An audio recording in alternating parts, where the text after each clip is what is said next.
Hi children, welcome back to English class. Today in our class we are going to learn lesson 1, The Invention of Shoes, written by Rabindranath Tagore. Children, before we learn the story, let us all learn about the author. Rabindranath Tagore was a renowned Indian poet, educator, painter and social reformer. He won the Nobel Prize in Literature in 1913 for his beautiful collection of verses Gitanjali. He had a deep interest in children and wrote many poems about them. Introduction of the lesson. A delightful story about a time when shoes were unheard of.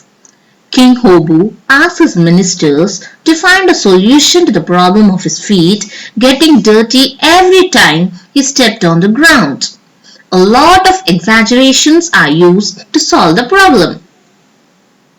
Now, let's see the summary of the story. Once upon a time, King Hobu summoned his minister and said, "Gobu, why should dust dirty my royal feet whenever I step on the ground? You should put an end to this at once or else face my royal wrath." The meaning of wrath is anger. Gobu wondered and worried. He pondered and perspired. The meaning of pondered is children, thought. He thought about the problem deeply. Perspired means sweated, means he felt tensed.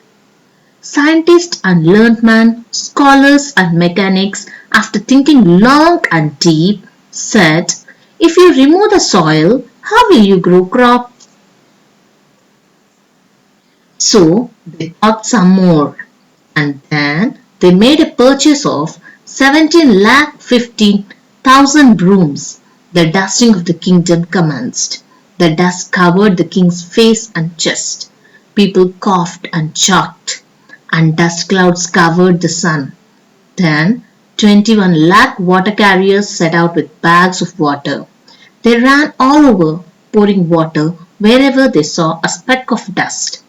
Ponds and lakes were soon overflowing with mud. Water creatures perished while land creatures tried swimming.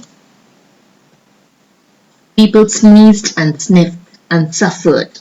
The great men racked their brains again. Someone said, "Keep the king indoors. If he does not step on dust, no dust shall touch his royal feet."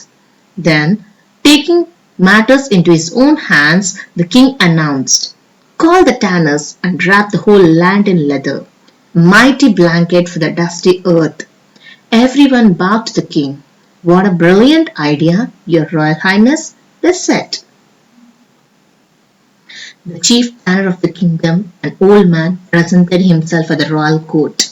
He bowed, smiled a little and said, "If your royal highness permits, I have a suggestion. Cover your royal feet. Then you shall not have to cover the whole earth." But the king didn't believe the solution to be so simple and called him a fool. Before the king could decide whether to throw him into jail or not, the tanner, who was sitting down at the king's feet, was busy measuring, cutting and stitching a neat pair of shoes. He presented them to his royal highness. The shoe fit Hobu perfectly. His royal feet felt warm and snug. The meaning of snug is well protected and comfortable. And most importantly, clean. The minister said, "I had the same idea myself. Somehow the fellow must have got hold of my idea." Thus, the shoes saved the royal feet, Gobu, and the earth. Hope you all understood the story, children. Thank you.